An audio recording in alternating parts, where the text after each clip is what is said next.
Good morning, everybody, and welcome to a Friday edition of Today at the Races. I'm Dan Illman, along with Keith Fustel. First post time, 12:10 today. A little bit something new here at the Maryland Jockey Club at Laurel Park. Big weekend of racing. Saturday, 4 stakes races, $600,000 in purses. We got the George, we got the Fritchie. They're two of our major races of the year. Yeah, we've got trainers kind of coming in from everywhere. Linda Rice from New York has a quality runner in the Fritchie, right? St. Benedict's Prep. And Chad Brown as one Chad in the Brown, Rudolph Brissett. So good job by the racing office to bring some of these high-profile trainers, bringing the runners here to Maryland, to Laurel Park. Looking forward to a big day tomorrow with those 4 stakes. We've got 9 on the Friday program. The main track is good. Let's take a look at our weather conditions. Track was muddy, just was upgraded to good. Temperature 34 degrees. Winds at 12 miles per hour. Maybe that'll affect some things. Yeah, dry things out a little bit. We'll see. You kind of commented, look at the track, maybe roll it a little tighter. We'll see if speed kind of takes a little bit of an edge on this car, but we're going to kind of watch the first couple of races. We don't jump to conclusions when it comes to track biases. And again, go to the website, laurelpark.com. We've got some great information. And a little new shooter added on there. When I looked this morning, I said, hey, Billy Humphrey. Billy Humphrey's got some trip notes, really extensive stuff on our handicapping guide, free handicapping guide, free DRP past performances, all on the Laurel Park website, the handicapping guide, laurelpark.com/picks. Let's take a look at race number 1 of 9. It is a quarter, now winners of 2 life claimer, 4-year-olds and up. Let's take out the 8. Scrappy T. Lee. And, of course, the first race is the first leg of our early value pick 5. And what's special about our early value pick 5? The low takeout. 12% low takeout, 50-cent minimum bet. It is a great wager. Got some of the best bets in the business here in Maryland. And do not miss out. We saw when we finished up here on Sunday the pick 5s. Neolithica was the key. So if you had Neolithica at that big number, you might have done all right. I think one paid over 1,000. That late pick 5 over 3,000. So please play along with us here in these pick 5s, value pick 5s at that 12% takeout. I got a ticket here. It's 48, and I had it up as high as 72, 96. This is not an easy sequence, but you know what? That's why you play the game. You can be rewarded handsomely. 1, 2, 5, 6 to get us started. I thought we might get a little value on Wild Hunch. Early indication is no, but we go to race 2, 2 deep. 4, Geet for the win, and the 7 magically vanished. A key scratch out of there in race 2 was the 6 Still Game, who was going to be part of the ticket. Now goodbye. Wait for another day for Still Game. Race 3, another tricky race with some of these later scratches. The 3 sure meant to be, and the 8 Speedy Alex are out. That leaves me with the 6, the first-time starter for Mike Trombetta, Christmas Spirit, and the 7 for Town. Race 4, 3 deep with the 1, 3, and 7. Look for some value with Karis. Wrap it up in race 5 with the 2 and the 3. Last second, Louis. Can he get it done today, get through that 2-in-life condition? We're going to find out. I'll use Portis as well as a closer in race 5. A $48 early value pick 5. Again, 12% takeout. It's key. Take advantage. We're up and running early, and we're going to show. That's why we're here. We're going to get you going early, and you stay with us through this card. I like that you're taking shots throughout the card. You're going to get paid if you're right today. That's what this business is all about, hopefully, with that 50-cent pick 5 ticket. Let's start things off with race number 1. Your top pick in here, Keith, is the number 1 Wild Hunch, who is making his first start in – what is it? I can't even do the math for this one. 846 days. He ran in October 2022, third as the favorite in the Maryland Million Nursery. How about it? Disappears for a year, comes back on a sloppy track, disappears for a year. This horse, when he's right, has big speed. Showed a lot of talent early on in his career. Where's he been? We don't know. He returns as a first-time gelding for a barn that I have a lot of respect for in Mike Juralis. Not a lot of horses throughout the year that he's going to run. Quality, pay attention, makes the most of it. Patience pays off for these kind of barns. He is 5 for 5 in the money with a win with reported first-time gelding runners over the past 5 years. First time with trainer angle, it's over 30% with a positive ROI. He's fast. He's shown to be fast. There is some speed in here, but I think it's got to be all systems go. And this is a little protect move. You don't take a drastic drop off of this kind of break. Still like him a little bit. You're going to have to pay to get him 25. I'll take the shot with Wild Hunch. I guess all or nothing from the rail. I would think so. Yeah. The horse is at least won on a wet track. He does have speed, and he was in against much better horses the Spike last time we Zone. saw him. Spike Zone, since that race, came back to win, 12 of his next 14 with a 98 Beyer speed figure. We have a video spotlight on your second choice in this race. That's the number 5, Rapidity. Torrealba had his choice of Rapidity and Divine Child. He takes Rapidity, perhaps because of this effort. Yeah, ramped it up, leaving the 3-ace pole. You see a clear leader in Coringa. Coringa came back. They took the blinkers off and just ran a hole in the wind the other day. But I like the sustained run. Well spotted here, I think, for the 25. Was a scratch, for 40, the 2 in life. But the blinkers come off this day, and this just looked like a more focused Rapidity. It just keeps on chugging, 6 wide, kept on going right back here for a barn with this kind of break that's 61 to 180 days. Certainly works close to a 30% hit rate with an ROI of over 3. There's enough speed in here. Maybe Wild Hunch is just going to be too good on the front end. I'm hoping he's good. But I think Rapidity and Divine Child, they look like the legitimate closers here in the opener. Divine Child's where I'm going to go in the opener, the number 6. I thought his last race was pretty good in that first level allowance. Kind of took a little bump at the start, worked out an in-out trip, altered course back to the inside. I think he ran well against horses that I think were just simply better. Sugar Steve came back. Sugar Steve's in razor sharp form. The third-place finisher came back and placed in a first-level allowance with a 78 Beyer. This horse is a closer. Is going to need some pace help, but I do think the pace is going to be honest. We do have a stat for the 7. Maximus Speed. This is Carlos Mancia. First off, the claim on dirt, a recent stat, 3 for the last 12, 25%, big ROI, $6.28. I thought this horse took advantage of maybe a speed-friendly wet track last time out, but it's nice to know he handles a wet track. Yeah, it looks like the blinkers came off for that race, took the pressure, rebid after getting headed to win going away. Now, is he going to be sent into this flow early to hopefully set things up maybe for Divine Child? We'll see if they can kind of get it done 1-2. But Divine Child, again, you look at Wild Hunch's go-back horses. Yeah, tremendous, even Johnny Z from Albany, SS Sinatra, who's been red hot. But Divine Child, of recent note, gets relief here, no doubt, from the Sugar Steve, the Mazzicata, the Doc Linkuses of this world. Yep. Keith's going to kick things off, 1-5-2-6. I'll go 6-4-7-1 in the opener. Let's take a look at the field for race number 2. We're going a 1-turn mile with a long stretch to the second wire. It's another quarter. Now winners a 2-life claimer. This for the fillies and mares. Big scratch in here. The number 6 Still Game is out. This is the first leg of our pick 4. If you happen to get knocked out of the pick 5, we don't want you to. We want you to be alive in the pick 5, then come right back into the 50-cent minimum pick 4. But the pick 4 is here, and I think it opens up with a pretty strong sequence. It does. I tell you, Scratch is Still Game, who I thought was going to go ahead and just go to try to walk the dog on the front end. No, we're going to wait another day for Still Game. So that we were talking about it upstairs. Who goes in here?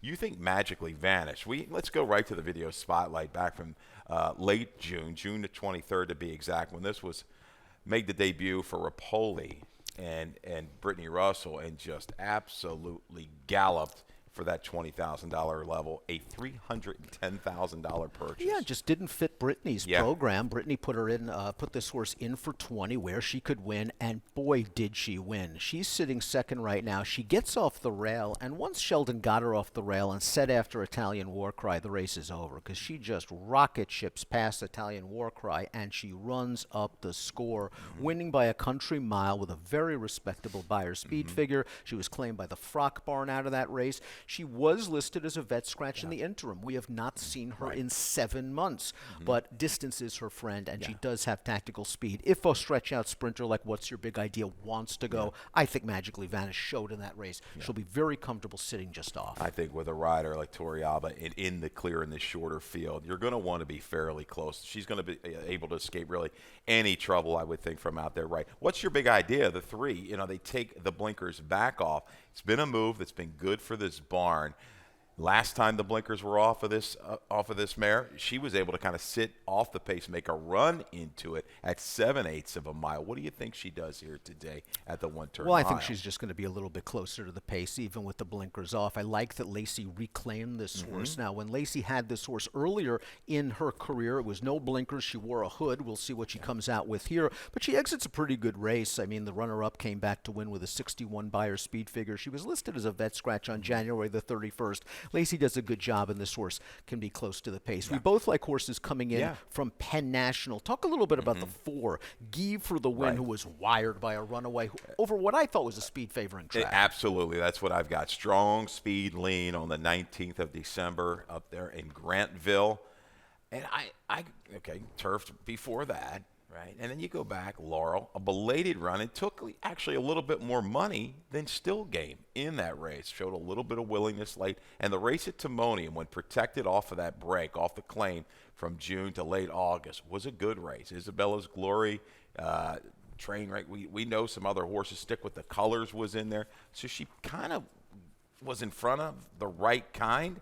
I think she can lay a little bit closer. I think she's a little bit better on a drier surface. Maybe at a good surface here will move her back up. Again, Weston Hamilton, Hugh McMahon, I think they don't have to be super far back. I certainly hope they don't get too far back.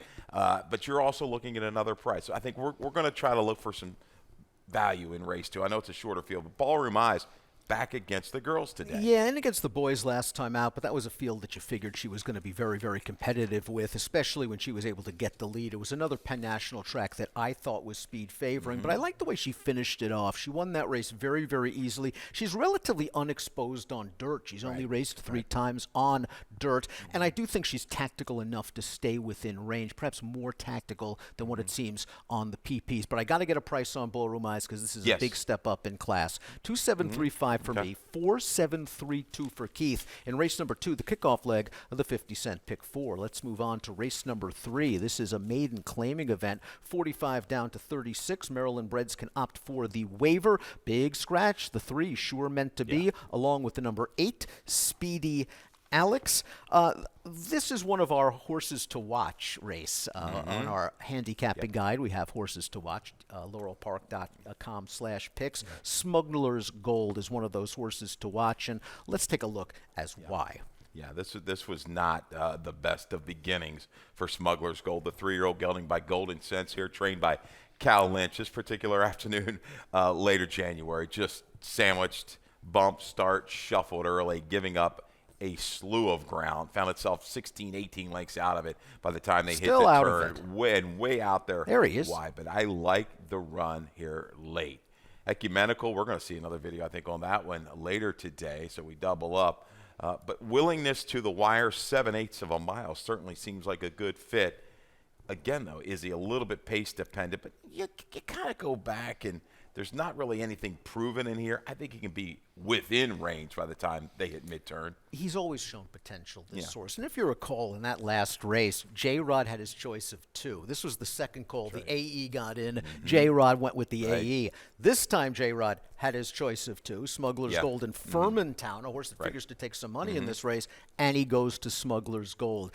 We thought that race had the potential to be key. There was trouble in there. Already one horse has come back in 1 for 30 with a 51 buyer speed figure. Smuggler's Gold, I think, is the best closer in this race and looks like a very dangerous contender. We also have a trainer stat on the 4, Panagiatis, a second-time starter. This barn with second-out maidens on the dirt recently has done very well. 3 for the last 14, 21%, a $2.76 return on investment. I thought that was a pretty fast pace he was chasing at Penn National last time out. They went 22-1. He tried to get into it with a 3-4 wide bid on the turn. Looked like he had it won in mid-stretch, and then the more experienced favorite came back and beat him. He looks like a big hulking sort. He's getting Lasix. He's getting blinkers. I think 7's good for him. 7/8 on this particular racetrack. He might really love it. My only question mark was who he ran against. I would look back at their figures moving forward into that race on the 9th of December. But he gets blinkers on. He gets Lasix on. A lot of pluses here for a barn. You've got the stat that we've just shown you. Yeah, this horse certainly can move up a little bit. Won't have to move up a ton to make an impact in race 3. Now, we're both going to make a little bit of a reach in here with a first-time starter. The number 6, Christmas Spirit. This is a son of Vino Rosso going out for Michael Trombetta. Trombi doesn't have the best numbers with first-time starters, but he can win with them. I think this pedigree is geared to stamina, so maybe the 7/8 is going to be okay. We know the Vino Rosso wanted to run all day, and this Dam was a stakes winner going long on the turf. Yeah, you've got a horse in there that's hit the board early within this family. This is the shot in the dark, throwing a little bit of a dart here. You're going 7/8 first time out, which I'm hoping when you enter a horse like this in this kind of position, is protected. The Maryland bred, you think got to have a little talent. That's not an easy ask of 7/8 of a mile. Maybe he just has no speed and he'll get going too late. But I took the shot here, as this is the one for Trombetta that stays in race number 3. Key to this race might be the 7, Furman Town. The horse has only raced once on the turf. That was at Ellis Park. It was actually a very good effort. This horse took a ton of money that day, ran well to be second, then disappeared. Sold at auction at Timonium for $14,000 in December. Maybe Carlos Mencia, Michael Sheffers, they picked up a little bit of a bargain because this horse does have some dirt pedigree on the bottom. The Dam was stakes placed routing on both dirt and turf. The Dam's a half to a horse that won the Iowa Derby, a grade 3. The second Dam was a multiple stakes winning dirt router. We'll see what we get off the layoff. I think this horse will show some fresh speed. I think so. That number though, 14,000 is for the sell price, is the one that scares when you run that well in debut at Ellis Park.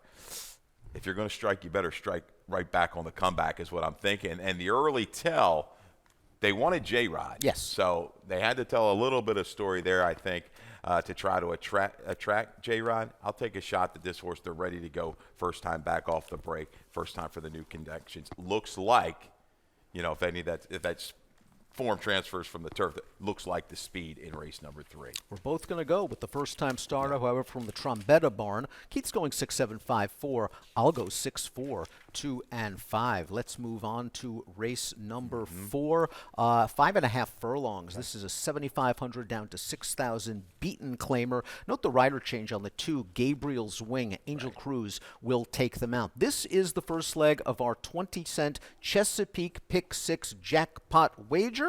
Hopefully we're trying to build up this Chesapeake Pick 6 pot. I think this is a wide open race. I know that Bill of Rights, the number 1, is going to take some money. I made him 6-5 on the morning line based on his most recent performance, a race where he scored. We do have a trainer stat for Anthony Farrier, Bill of Rights. And the Farrier barn's just been doing very, very well since the end of November. 62 for 192. That's 32% winners, a $2.14 return on investment. This has all happened since Bill of Rights' most recent start at Penn National, a race where he didn't break well, tracked outside, and was just too good for them. Now, he was listed as a vet scratch December the 23rd at Mahoning Valley. It's taken him a month and a half to get back to the races, but his good race puts him right there. Oh, yeah, and you look, he's going to take a ton of play. Anthony, the way the barn's going, strong. Basically an omni-fig when you look at the last 5 or 6 figures comparatively to the rest of this field. His worst is better than anybody in here when I break it down. So, but 5.5, you better come out good. And there's not a slew of speed in here. So is he going to be, put in a little bit of a pickle on that first 1/8 of a mile, 3/16 of a mile? At that kind of a price, I'm going to go elsewhere. I think you got to use them. I'm going to use them in the pick 5.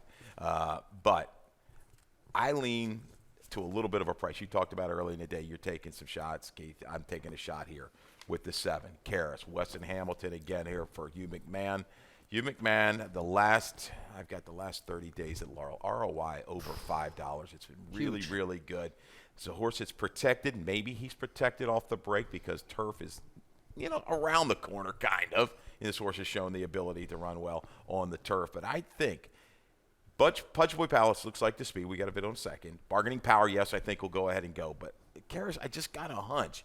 Fresh enough, back numbers, might be able to lay close enough by the time they leave the 3/8 to ramp it up into this speed and maybe get the jump on a horse like Bill of Rights. Yes, a reach, but I can't resist the value. You got to go back, way back in his PPs, but he's won off layoffs in the past. The June to November layoff when he won his maiden. He was in against a good field last time out going the 1-turn mile. The 7th place horse came back to place, earned a 68 Beyer speed fury, and I was listed as a vet scratch on October the 11th, but I like it when McMahon gives them the long breezes before their race. That's kind of a sign that they're getting into form. 6 furlong breeze for Karras. You mentioned there's not a lot of speed in this race. I think Pudge Boy Palace, the 3, is the controlling speed in this race, and he just finished ahead of 4 of these rivals in his most recent start. Let's watch that performance. Pudge Boy Palace, pressed the favorite in this race and ran really well at a giant price. He just didn't give sway. Absolutely no let up whatsoever for Pudge Boy Palace at a 61-1 price. So,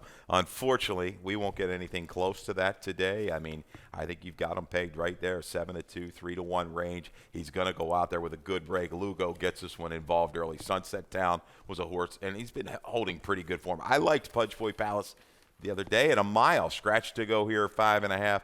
It's got to be all systems go from this inner post. Now, this is a very, very game Yeah, game performance. effort. It just looks like this horse is getting back to form. And again, he might not face that pressure or have to work as hard as he did in that last race. And that could simply be the key to victory at this distance. Let's talk a little bit about Gabriel's Wing. This is a lot of different things going on because you won a 2-turn sprint last time out at Charlestown, a race where I thought the pace was fast and he sat off of it. One good thing about Gabriel's Wing, if this track retains moisture, he likes a wet track a lot. Absolutely. 3 for 7, 6 for 7 in the money. Outside to inside move. That race, that win does not count against him last time. That was for the nickel at Charlestown, so able to kind of get back into this condition. So I think this horse, again, could slide. I think he might even have just a touch more early speed than Bill of Rights. He's recency there to get into position. You got into Poe from that post at Charlestown. I think he's got enough to lay close. And again, I definitely fear Gabriel's Wing in here. Same superfecta, different order. Yeah. I'm going 1-3-2-7. You're going 7-3-1-2 in race number 4, the first leg of our 20-cent Chesapeake Pick 6. Let's take a break. 4 down, 5 to go. We'll start things off with the late Pick 5, the value 12% takeout late Pick 5 after this break.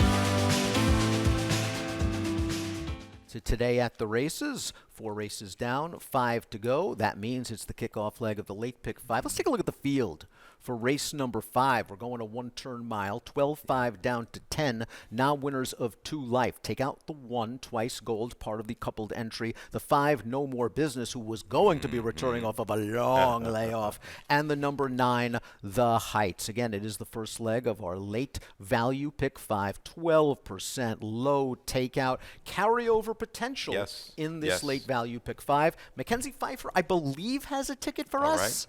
Right. Yay, nay, survey says. Here it comes.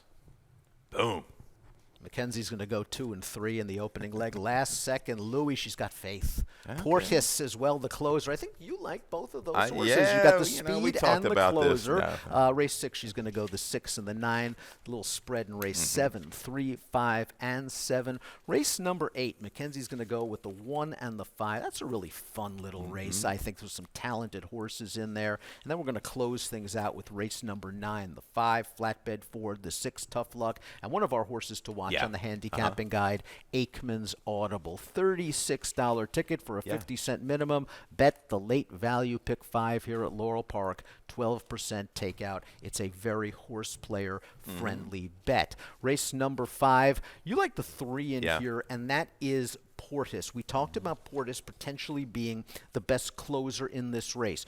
Do you believe, and obviously you do because you picked him on top, that there is enough speed to set things up for Portis? Does he have to be so far back? Certainly hope not. You know, last time out on a heavier surface, he was 3-4 lengths out of it early, kind of ramped it up, got a perfect trip down inside at the 2 turns. Turning back to 1 turn, he likes the mile. I think he can sit close enough. Last second, Louis, I think will have to be used a little bit from the inside. Tap anchor as well, along with a horse like Return Fire. Enough. I think enough. They're not going to be blazing, I don't think, in this race, but I think will be contested enough. And you're kind of going back and forth between 1 for 29 last second, Louis, 1 for 15. He hasn't lost as many. I mean, for Portis here, I'll take a shot on Portis. One of these two. I don't have a whole lot of faith. Well, you're going to get a better price on Portis. And last second, Louis, you have to remember, is also 0 for 15 on dirt, which could be an issue. But last second, Louis is in good form right now. Maybe he doesn't like to win races. I just think he's found one better in his last couple. He was ahead of 3 of these rivals in his most recent start. He went to the lead. He dropped the anchor. He just couldn't hold off a horse coming in, I think, from New York in pretty good form. I just think Torrealba's going to put this horse on the lead, and we'll find out if last second Louis wants to get it done. This barn has been going very, very well recently. Hate the short price on a horse that doesn't like to win races, at least on paper, but the horse is ultra consistent. Let's talk a little bit about the half of the entry that stays in, the number 1A, Tap Anchor. You mentioned Hugh McMahon's success rate at Laurel Park recently. This horse has tactical speed. They tried to stretch him out last time out. He made a little bit of a move into that slow pace and then was rebuffed. Yeah, he looked good on the track that day. He caught my eye at 10-1. Ended up throwing a couple bucks on him using the exactas and such. But Tap Anchor, I would have liked to seen a little bit more sustain. I mean, they weren't going super quick, went into it. So it looks like last second, he's the one that can take the heat. I think he wins the battle up until about the 16th pole. Will he win the war from there? We will find out. Portis, I think that steady progression just might get it done. Sneaking Suspicion's a horse I'm going to toss in again. I like the draw out here. Maybe the mile on the main track's a little too much, but I think the move back out, this horse is going to give you a little effort, give you a little shot at a number. Turning for home, I think, will be in range. I think this horse has a little bit more positional speed than what he showed at the 3/4. I think this is the right move getting to the mile again, though. He's kind of a tweener horse. One thing I'd like to do with this horse, I'd sprint him on the turf. That's what I do. He's shown some ability. I think that might be his game when we get down the road. Worth noting that jockey Weston Hamilton had his choice of 3 in here. One of them was Sneaking Suspicion. Another one was Return Fire, but he's going to land on Silent Roar, a horse that just was beaten badly last time out, but maybe they aimed too high. He was 50-1 in that $25,000 race. Hammy's going to have him in price, and this horse was a runaway winner 2 starts back. Showing a little devotion to his boys down there in Ellery, South Carolina, right? So, maybe they strong-arm you a little bit. Say, hey, Wes, you're coming here, but no, that's good. I respect that. Those guys, you've got that, lineage.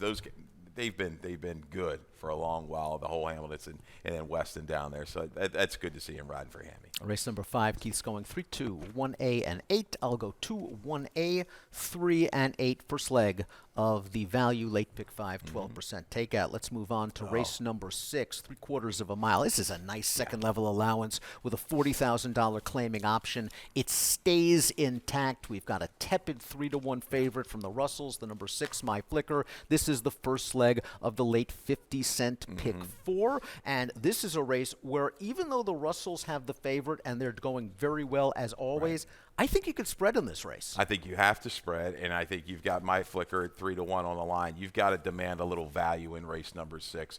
If she kind of opens up and gets consistent play, 7-5, 8-5 range, I don't think I want to go really all in on this horse in this particular race. I do like the fact that off the claim, the numbers went the right way, ran against the right kind. Certainly, I think well placed there, dangling in for the tag, coming back to the 2 other than. I think she's going to be tough. We got a video of that race back at Pimlico, right? This Way back in May. Yeah. This is her most recent start. And what I liked about this effort, I thought the rail was very good this day. And Sheldon has My Flicker on the inside in the right spot. And the winner of this race anonymously is going to stay in and cut the corner. Sheldon gets to the outside, and My Flicker comes with a very determined run. But I just have a feeling that My Flicker right now is racing on the deeper part of the track. And perhaps that was the difference between a neck. Exactly. We had the note that day for the 25th at Pimlico, and you spot on with that. He was able to just kind of get the better run there for anonymously. I mean, My Flicker just, I think, got on the little bit of a deeper part of the track, but dead game coming back off of these layoffs. We've got a stat here for Brittany Russell. Brittany does everything well, but you don't worry about layoffs generally with Brittany. Layoffs between 6 months and a year, 6 for the last 15, a $3.08 return on investment. We expect My Flicker to run well. We also expect the number 9, Golden Rocket, to run well. This horse has been campaigning up in New York, and now will be making her first start for trainer Jamie Ness. We have a trainer stat for Ness. First after the trainer switch, route to sprint, 5 for the last 13, 38%, a $2.09 ROI. This one was a stakes winner against New York Reds over a wet track 3-back, and then just might have been in too tough. The note I had on the racetrack 2-back was inside speed. This horse tried to rally from out of it, and last time in a very tough second level allowance. Yeah, I think this one, I'll give a pass to that last race, 17-1 in that salty field. Comes her first time at Ness. Respect that. 3-back try. Sunday Girl came back to pair up, 88s the next 2, including a win in an open 2 other than. Yeah, Golden Rocket. I don't know if, she's quite as quick as a few of these, but I think again, looking at the flow, how things are going to go here. Winky's got to go from the inside. A couple of those, I think, because you're pretty is going to be involved, especially by the time they hit mid-turn. Golden Rocket J, they'll be able to slide in, as I like to kind of take that draft in position, save a little ground around the turn, then pick a spot from the 3/8 pole home. I think she ramps up a run. Take a little bit of a shot here with the 4, Matitude, who is coming back from New York after being wired by the favorite. Good effort at this level. Yeah. 2 starts back over a sloppy track. 71 Beyer speed figure for Matitude that day. Improved to the 74 in New York. I like the tactical speed. And it looks to me, now last time out, she broke last at Aqueduct, but she had a history of not getting away from the gate, too well. Recently, not as bad, and she's got enough positional speed. Weston's got to avoid any kind of traffic into the turn.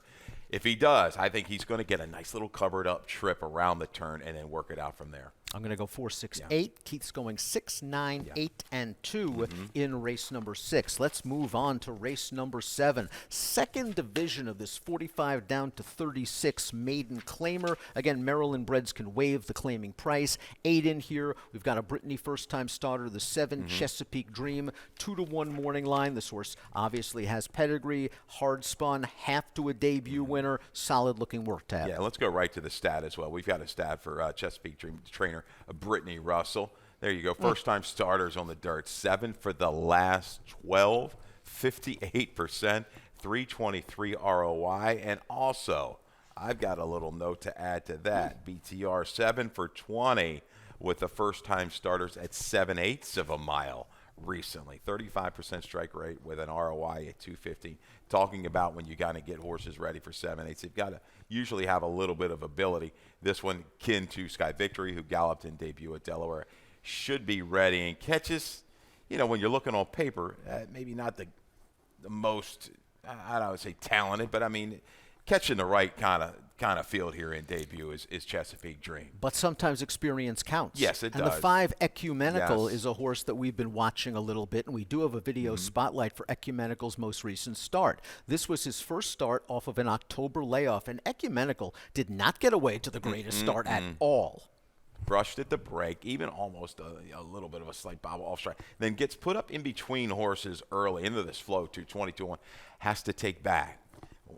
Persino says, not so fast. I'm in a little bit tight here. I'm going to take back, but then brings a little finish. This is the rerun we showed you earlier. This is the 8 horse this particular afternoon, Ecumenical. I just like the way continues on with effort. Yes, the Morley horse going a little bit better at the wire. Also had a lot of trouble. One of our horses to watch on our website there. But Ecumenical showing me enough at 7/8, a clean break. Will be forward right in to the here. top, Yes. unless one of the other first-time starters is going to be sharp. You're like the 7 and the 5. I threw just for giggles in there. Third-time starter for Bernie Houghton. I like the fact Lasix on for the first time, and I thought that was a solid pace going a mile. I like horses cutting back to the 7 furlong distance, kind of a pet angle for me. Just think this horse is rounding back into form. We're both going to go with the Brittany Firster and the stat. 7-5-2-3 Keith, 7-2-5-4 me. Time for the first leg of the late daily double. Race number 8. This race for 3-year-olds. First level allowance, 62.5 claiming option. Scratch the 4. War Humor. Slam Notion. The number 5 is one of our horses to watch, and why not? We're going to take a look at Slam Notion's most recent race. This was a first level allowance, and he got wired by Chipotle, who got out to the lead and was able to relax. But just watch Slam Notion's try this final 3/16 of a mile. He gives no ground. Absolutely no let up is what I have written down here on the notes on the racing form. Drops back a couple links and then grinds right back. This guy was determined. Off from October to middle of December 21st. That was a reported first time gelding, 2 races back. Turned the corner. Debut wasn't terrible. Breaks the maiden 2 back in this effort. Really, really good coming back with a strong buyer as well for a 3-year-old. 81, really strong. Well positioned here to go ahead. Mission first. I'll probably just try to go from the outside. This horse coming in for Bobby and Hawthorne, but a stalk and pounce trip is in order for Slam Notion. Like the way this one's going, trending upward. 6 furlongs. I don't think the extra 16th of a mile is going to matter. Good family here. The one has changed my world. This horse showed some promise in the career debut, then faced Pay Billy, who we're expected to see in Miracle Wood next week, and then did this third time out as a maiden. This is going 3/4 of a mile. Changed my world, sitting off of a respectable pace. First time Lasix, first time blinkers, and surges on home. What I like is, Dan, too, you talked to J-Rod, I believe, after this race, and he kind of gave you, he was doing a lot of studying, watching the reruns of Change My World, the addition of blinkers, and saying, okay, how are we going to attack? And, man, he picked the right plan of attack in here. He said he loved it. He hulked up when he was getting the dirt kicked in his face. A lot of horses, don't necessarily like that. But I think with the blinkers on, he just became a lot more mature. Maybe Change My World is just finding himself at the right time. And he looks like he could be a fair price in this race. We'll quickly talk about the two Saxton dropping out of 3 consecutive stakes races. Stakes placed in 2. Wired last time out against one-man team, who we might see in the Miracle Wood. I just don't like the way this horse has been finishing off his races. Right. I mean, the 2-back Tri-Tony Eclipse, they didn't go super fast, made a move into it, wasn't able to hold off Barbadian Runner, dangled him in here for the tag for the 62.5 because this horse had already won this allowance condition. So I think well-placed. I just think maybe Change My World and Slam Notion have a touch more upside in here, and Staxton's going to take plenty of play. Just a little bit of a price for me. Yep. Shooter's got to shoot. I'm going to be taking a little bit of a shot. The horse didn't break very well. 3 wide most of the way in that first level allowance, and then just couldn't get to Chipotle and Slam Notion, who ran 1-2 around the track. He has shown better speed when he breaks from the gate. He'll be a price, just taking a little bit of a swing. We'll close things off. Race number 9, 12.5 down to 10, 1-turn mile. Maiden claiming 7 in here, including one of our horses to watch. That is Aikman's Audible. We're going to take a look at Aikman's Audible's most recent race, because this horse I don't think liked being down inside at all. J-Rod has got him in a great spot right here. The dirt hits him, and watch what happens. It showed a lot more positional speed here, actually, through the first 1/4 of a mile, where the 2-back race at 5.5, he was well back under a drive early. So you're thinking maybe he's figuring things out a little bit, but didn't really like it. Once they hit past the 4.5 to the half-mile call, didn't really like it in here. Drafts all the way back to 10th. I mean, okay, 15, now 16 out of it. Yeah, just all the way back here. But what I like is, he says, you know what, I'm not done yet. Let me just kind of, work outside. He gets about, 7, 8, 9 wide top of the stretch, and does finish with interest. Trust me, he did. Here's your stat for Ness, second route. Second route on dirt, only 8 for the last 17, 322 ROI. Something tells me being outside this time is going to be real good for Aikman's Audible. Won't have to deal with that kickback. Tough luck, the number 6 is where I'm going to go, although I do respect Aikman's Audible, and we'll use him in the pick 5. Tough luck gets blinkers on. Second time Lasix for Hugh McMahon. This one seems like a grinding type. Was put on a hard chase to go after the winner on the turn and stayed on strong for second. I don't think he has an explosive bid. So I think the key here with the blinkers is for Briseno to try to get him as close to the pace as possible and maybe get the jump on Aikman's Audible. Yeah, blinkers weren't on the early cut here, but here's a move, a little stat I should say for McMahon. 27% the past 3 years, first blinkers with these 3-year-olds. Okay, 268, that's on the main track. That speaks volumes. It held well despite the overland trip. And Flatbed Ford, I'm going to toss it in the mix. Hammy had trouble at the break and then was caught wide. A little early move to flatten, I think, as a user in here, along with Parlay for Destiny. 7625 for Keith, 6725 for me in the finale here at Laurel Park. Time for our value play. Keith, where are you going? I am going earlier on the card, right? Karis, race number 4, the 7-horse Hugh McMahon. We talked about his recent ROI, 547 is Hugh McMahon. That's the ROI for the last 30 days at Laurel Park. Horse freshened up. It's a protect move, not in for the tag.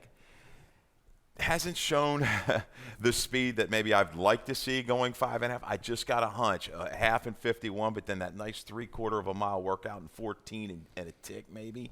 I think he's ready to go. We're going to get Weston a little bit aggressive here to maybe go chase the pace of Pudge Boy Palace and bargaining power and maybe wear him down at a good number. We're hoping Weston Hamilton has a good day because I have him in my value play as well. Race number 6, it is the number 4 Matitude, 6-1 on the morning line. Back from New York, good effort at this level, 2 starts back, likes a wet track. 19 minutes to post to race number 1. Callie Francois, Mackenzie Pfeiffer, Dave Rodman will take you through the afternoon's card here at Laurel Park. Remember to play the 12% value pick 5s, 12% takeout low on the value pick 5s. Let's go up to Dave Rodman for scratches and changes. All right, good luck, everybody.